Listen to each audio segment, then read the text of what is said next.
সবাইকে শুভ নববর্ষের প্রীতি শুভেচ্ছা এবং অভিনন্দন।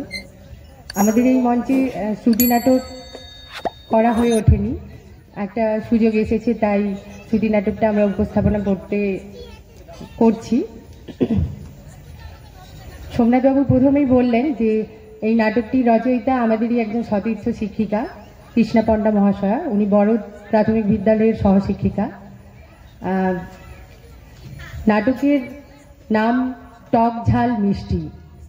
আমাদের প্রতিটি বাড়িতেই শাশুড়ি এবং বৌমার মধ্যে যে মিষ্টি খুনসুটি হয়ে থাকে রোজ প্রতিদিন, সেই কাহিনী নিয়েই একটি লেখা গল্প টক ঝাল মিষ্টি।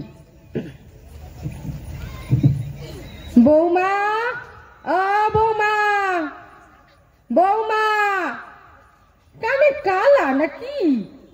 বলি ও না বাবের ঝি, এই বুড়ির কথা কি কানে যাচ্ছে না? মনে হয় দোতলায় আছে, কানে হেডফোন দিয়ে গান শুনছে। এই এসেছে এক মোবাইল, বাড়ির মেয়ে বউগুলোকে একেবারে উচ্ছন্নে পাঠালো। কাজের বেলা লবডঙ্কা, সব সময় হেডফোন গুঁজে গান শুনছে, না তো হা হা হা হা হা হা হি হি হি করছে। দেখলে গাপিত্তে জ্বলে যায়। যাই দেখি মহারানী আবার কি করছেন। উফ, কোমরের ব্যথাটা বড্ড বেড়েছে। বৌমা, ও বৌমা, ঠিক বলেছি? হেডফোন খোলো বৌমা, হেডফোন খোলো। কিছু বলছেন মা? আসলে হেডফোন লাগিয়ে গান শুনছিলাম, তাই কিছু শুনতে পাইনি। আপনি আবার পায়ের ব্যথা নিয়ে ওপরে উঠে এলেন কেন? আমাকে নিচ থেকে একটা ফোন করলেই তো পারতেন। ও পৌরাণীর কি দরদ। কিছু বলছেন মা? না মা, তোমাকে আর কি বলবো। বলি খোকার তো অফিস থেকে আসার সময় হয়ে গেল, ওর জন্য একটু টিফিন বানাবো, ঘুগনি আর লুচি। ও খেতে খুব ভালোবাসে। আমি মটর সেদ্ধ করে রেখেছি, ময়দাও মাখা হয়ে গেছে। তুমি শুধু একটা মশলা বেটে দাও। আসলে আমি নিচে বসতে পারছি না, কোমরের ব্যথাটা আবার বেড়েছে। আপনার ছেলে ঘুগনি লুচি খাবে? তা আপনাকে কখন বললো? এই তো কদিন আগে, সেদিন তুমি বাপের বাড়ি চলে গেছিলে, সেদিন। আমার হাতের ঘুগনি যদি একবার খাও না, ভুলতে পারবে না। আমার খাবারও দরকার নেই আর ভোলারও দরকার নেই। ওইসব অয়েলি ফুড আমি খাই না, আর আপনার ছেলেকেও খেতে দেব না। ও আজকে চিকেন মোমো খাবে, আমি বানাবো, সব রেডি আছে। ও এলেই তৈরি করা শুরু করব। হেলদি ফুড, সবাই এখন এসবই খায়। কি কি কি কি বললে?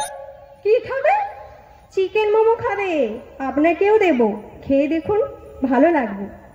তুমি এখন চিকেন আনতে যাবে? না তো, চিকেন তো ফ্রিজে রাখা আছে। ফ্রিজে? কাদের ফ্রিজে? অফকোর্স আমাদের। হায় হায় হায়, সর্বনাশ করেছো তুমি। আমাদের ফ্রিজটা তো নিরামিষ। তা তো আমি জানি না মা। তোমার কতদিন বিয়ে হয়েছে? আগে 2 মাস হলো। এই কদিনেই আমাকে অবজ্ঞা করতে শুরু করেছো। মাংস কিনে আনলে, তাকে ফ্রিজে রাখলে, আমাকে একবার জিজ্ঞাসা করার প্রয়োজন মনে করলে না? বলি আমি কি মরে গেছি? ওভাবে বলবেন না মা, আমি অত শত জানি না। আপনার ছেলে সেদিন চিকেন মোমো খাবে বলছিল, তাই। তাই তুমি কোমর বোধে নেমে পড়লে? কেন মা, আমি কি আমার স্বামীকে একটু রেঁধে বেড়ে খাওয়াতে পারবো না? এতদিন তো সে আপনার হাতের রান্নাই খেলো, এবার না হয়। হ্যাঁ হ্যাঁ, আমি তো এখন পর হবই। বউ এসেছে, তিনি বিদ্যে ধরি, তিনি সব। কি কথার কি মানে তৈরি করছেন? তুমি তো বলবে আজ খোকা আসুক, ওকে আমি সব বলবো। আমি মা হয়ে ছেলেকে একটু লুচি ঘুগনি খাওয়াতে পারবো না?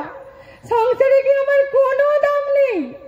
দাম আপনার ঠিকই আছে মা, তবে সবসময় খোকা খোকা করাটা বন্ধ করুন তো। আপনার খোকার একটা আস্ত বউ হয়েছে, তার ভালো মন্দ এখন থেকে আমাকেই দেখতে দিন না। তুমি যাই বলো বৌমা, আমি আজ খোকাকে লুচি ঘুগনি খাইয়েই ছাড়বো। দেখি দেখি তুমি কি করতে পারো। ঠিক আছে, আমিও দেখবো।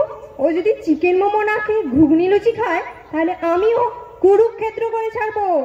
আজ দেখবো খোকার কাছে কে বড়, মা না বউ। ও আমার তৈরি খাবারই খাবে। না, আমারটা। কি ব্যাপার তিথি? আমি গেট দিয়ে আস্তে আস্তে শুনছি মা বলছে আমারটা, তুমি বলছো আমারটা। ব্যাপারটা কি গো? খোকা খোকা তুই এসে গেছিস। বাবা বিচার কর বাবা। আপনি সরুন তো মা, তুমি এসে গেছো, বিচার করো। ব্যাপারটা কি? আবহাওয়া গরম মনে হয়। বিড় করে কি বলছো? যা বলবে জোরে বলো। না মানে বলছিলাম কিসের বিচার সেটাই তো বুঝতে পারছি না। মায়ের আদরের ছেলে নাকি লুচি ঘুগনি খাবার আবদার করেছে। আমি লুচি ঘুগনি খাবো বলেছি? কবে মা? কেন, যেদিন আমি বাপের বাড়ি গিয়েছিলাম সেদিন। আজ তাই মা খোকার জন্য লুচি ঘুগনি রান্না করেছি। আহ, হ্যাঁ, তুমি লুচি ঘুগনি করেছো? কি মজা! আমি মায়ের হাতের লুচি ঘুগনি খাবো। জানো তিথি, তুমি মায়ের হাতের লুচি ঘুগনি যদি একবার খাও না, তুমি ভুলতে পারবে না। মা তুমি বানাও, আমি একটু ফ্রেশ হয়ে আসছি। কি হলো বৌমা, কে জিতলো? তাহলে আমার চিকেন মোমোর কি হবে? তুমিও আজকেই? হ্যাঁ আজকেই, এবং তোমাকে সেটা খেতেই হবে। আমি কিছুতেই তোমার মায়ের কাছে হারবো না। এই গেল, এখন আমি কি করব কিছুতেই তো বুঝতে পারছি না। শোন খোকা, আমি তোকে জন্ম দিয়েছি, মানুষ করেছি, আর মাত্র 2 মাস এসে একটা পুচকে মেয়ে ঘরের গিন্নি হয়ে উঠবে, সেটা আমি কিছুতেই মেনে নিতে পারবো না। সব সময় তো ম্যা করো না তো। এখন বিয়ে হয়েছে, মায়ের আঁচল ছেড়ে বউয়ের হাত ধরো। তুমি চিকেন মোমোই খাবে। লুচি ঘুগনি না, চিকেন মোমো। এ তো দেখছি লুচি ঘুগনি আর চিকেন মোমোর খেলায় আমার প্রাণটাই বেরিয়ে যাবে। হে ভগবান বাঁচাও। ফোন ফোন বেজেছে। হ্যালো, হ্যাঁ স্যার। ও হ্যাঁ, কাজটা বাকি রয়েছে। হ্যাঁ আসছি আসছি আসছি আসছি এক্ষুনি আসছি। আমি এক্ষুনি আসছি মা। তিথি, এই অফিসের কাজটা একটু না বাকি রয়েছে, আমাকে এমার্জেন্সি যেতেই হবে। ঠিক আছে, আসছি মা, আসছি তিথি। আর আমার আসতে না দেরি হবে, তোমরা খেয়ে নিও কিন্তু। আরে খোকা শোন শোন খোকা। আসছি মা, টাটা।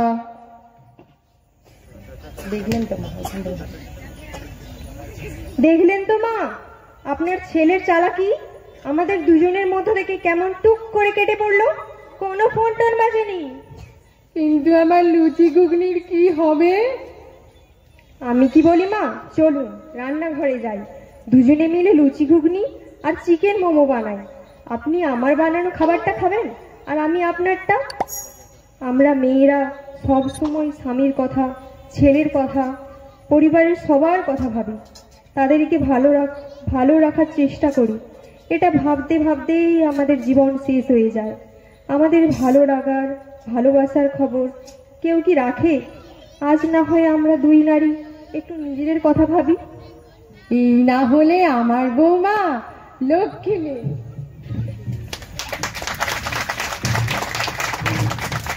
অসংখ্য ধন্যবাদ।